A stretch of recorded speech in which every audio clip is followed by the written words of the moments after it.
ماہ پہ فضیلت ہے رمضان، پائی جو سیادت ہے رمضان، یہ ماہ ریاضت ہے رمضان، اللہ سے قربت ہے رمضان۔ آج کی ہماری اس گفتگو کا عنوان ہے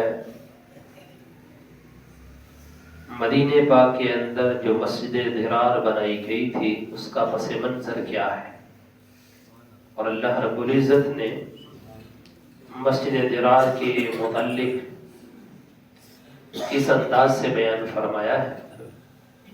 یہ سورہ توبہ کی آیت نمبر 107 سے لے کر 110 تک اللہ رب العزت نے مسجد ضرار کی بات کی ہے۔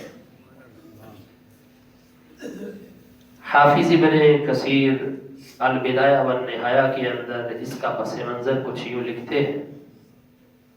جس وقت آقا کریم صلی اللہ علیہ وآلہ وسلم مکہ المکرمہ سے مدینہ پاک میں ہجرت کر کے تشریف لائے، قبیلہ خزرج کا ایک شخص تھا ابو عامر، وہ راہب تھا اور اس کی مدینہ پاک کے اندر کافی مقبولیت تھی اور لوگوں کا وہ منظور نظر تھا، مرجع خلائق تھا۔ زمانہ جاہلیت میں اس نے عیسائیوں کی کافی کتابیں پڑھ لی تھی۔ آقا کریم صلی اللہ علیہ وآلہ وسلم نے اسے بلا کر کے باقاعدہ اپنے دین کی دعوت دی، قرآن کی آیات سنائی، لیکن اس نے سرکشی کی، آپ کی نبوت کا انکار کیا۔ اس نے یہ دیکھا کہ لوگ نبی پاک علیہ الصلوۃ والسلام کے ارد گرد جمع ہو رہے ہیں۔ غزوہ بدر بھی ہوا، باوجود یہ کہ مسلمانوں کی تعداد کم تھی، لیکن اللہ تعالیٰ نے مسلمانوں کو غزوہ بدر میں عزتیں عطا فرمائی۔ اس عزت کی بنا پر مسلمانوں کا لوگوں کے اندر مزید شہرہ ہو گیا۔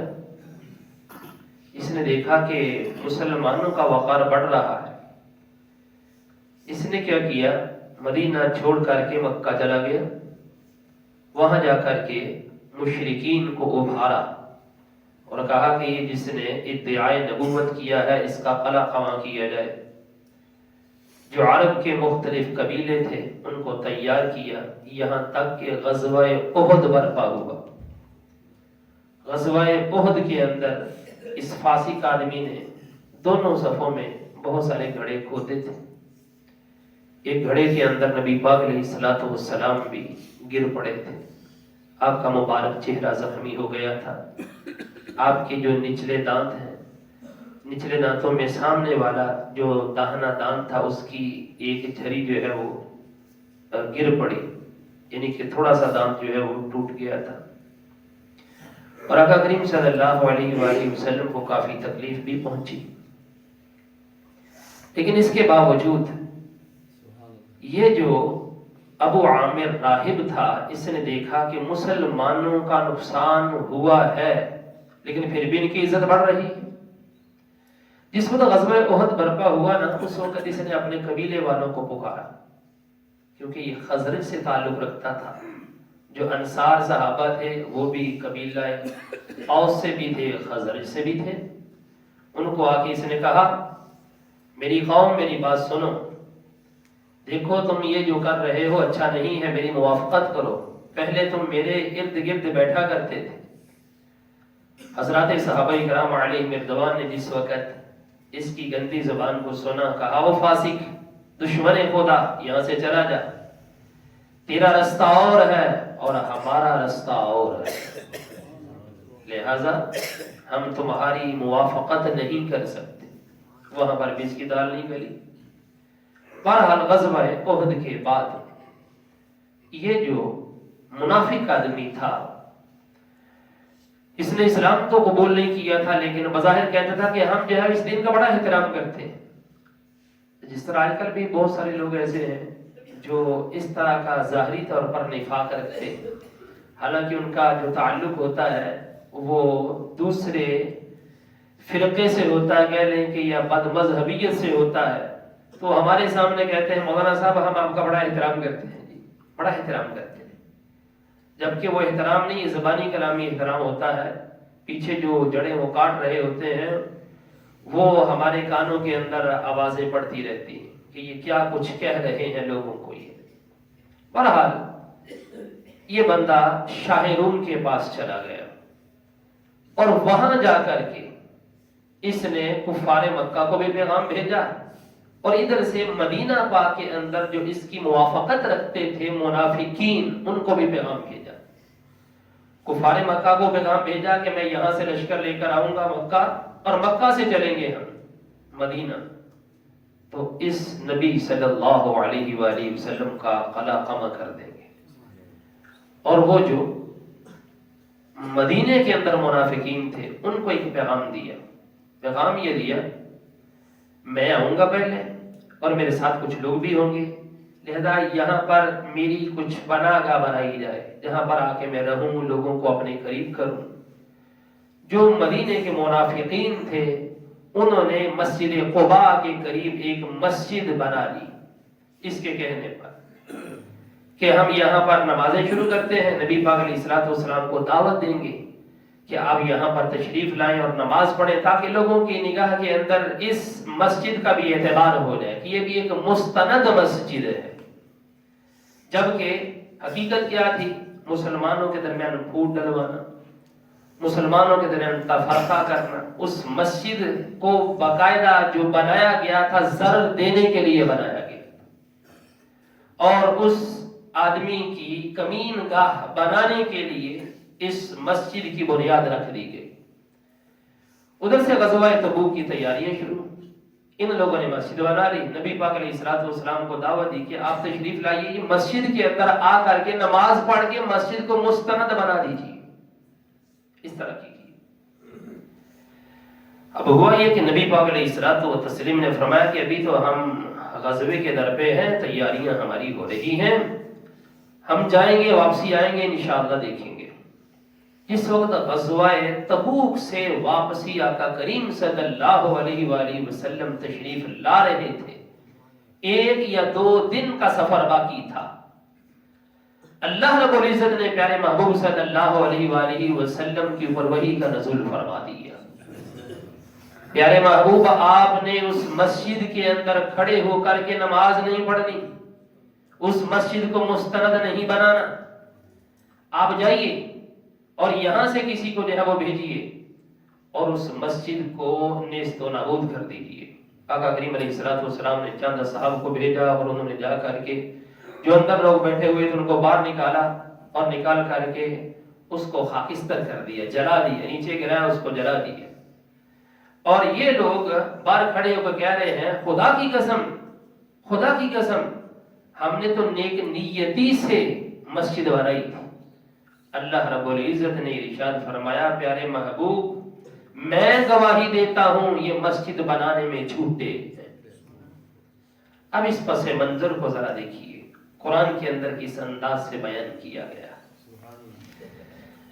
اللہ رب العزت نے ارشاد فرمایا والذین اتخذوا مسجدا ضرارا، اور وہ لوگ جنہوں نے ضرر پہنچانے کے لیے مسجد بنائی، وکفرا، اور کفر کرنے کے لیے بنائی، وتفریقا بین المؤمنین، اور مسلمانوں کے درمیان پھوٹ ڈالنے کے لیے بنائی، وارصادا لمن حارب اللہ ورسولہ من قبل، اور اس شخص کی کمین گاہ بنانے کے لیے بنائی جو پہلے سے ہی اللہ اور اس کے رسول سے جنگ کر رہا ہے، اس کی کمین گاہ بنانے کے لیے بنائی۔ ارصادا وَلَيَحْلِفُنَّ إِنْ أَرَدْنَا إِلَّا الْحُسْنَى، پیارے محبوب یہ ضرور قسمیں کھائیں گے کہ ہم نے صرف بھلائی کا ارادہ کیا ہے، مسجد بنانے سے ہمارا کوئی اور ارادہ نہیں ہے، بھلائی کا ارادہ۔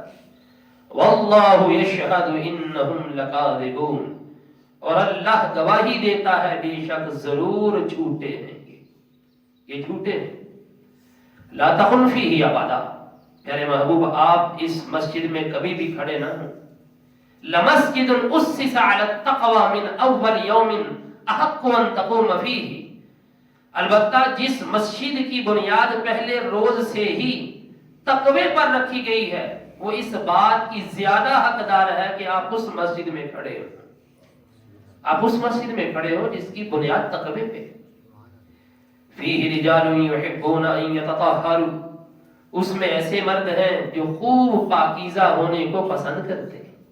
واللہ یحب المطہرین، اور اللہ زیادہ پاکیزگی حاصل کرنے والوں کو پسند فرماتا ہے۔ افمن اسس بنیانہ علی تقوی من اللہ ورضوان خیر، تو کیا جس نے اللہ سے ڈرنے اور اس کی رضا پر اپنی مسجد کی بنیاد رکھی وہ بہتر ہے؟ امن اسس بنیانہ علی شفا جرف ہار فانہار بہ فی نار جہنم، یا وہ شخص جس نے اپنی عمارت کی بنیاد ایسے گڑھے کے کنارے پر رکھی جو گرنے کے قریب ہے تو وہ اسے لے کر جہنم کی آگ میں گر پڑا۔ واللہ لا یہدی القوم الظالمین، اور اللہ ظالم قوم کو ہدایت نہیں دیتا۔ اس طریقے سے اللہ رب العزت نے مسجد ضرار کا ذکر کیا اور مسلمانوں کو اس مسجد کے شر سے اللہ نے بچا لیا۔ یہاں پر ایک دو باتیں جو بڑی ہی قابل غور ہے۔ فرمایا وہ مسجد بہتر ہے کھڑے ہونے کے لیے پیارے محبوب جس مسجد کی بنیاد تقوی پر ہے۔ وہ مسجد کون سی ہے؟ بعض نے کہا مسجد قباء ہے، بعض نے کہا مسجد نبوی ہے۔ اس کے اندر مختلف آراء ہیں، لیکن صحیح احادیث کی روشنی سے یہ پتہ چلتا ہے جس مسجد کی بنیاد تقوی پر رکھی گئی وہ مسجد مسجد نبوی ہے۔ حدیث پاک سنیے۔ اور پھر مسجد قباء کی بھی باقاعدہ نبی پاک علیہ الصلوۃ والسلام نے فضیلت بیان کی۔ ابو سعید خدری وہ کہتے ہیں میرا اور بنو عامر بن عوف کے ایک شخص کے درمیان اختلاف ہوا ہے اس بات میں کہ مسجد جس کی تقوی پر بنیاد رکھی گئی وہ کون سی ہے؟ میں نے کہا وہ مسجد رسول ہے۔ بنو عامر بن عوف نے کہا کہ شخص نے کہا وہ مسجد قباء ہے۔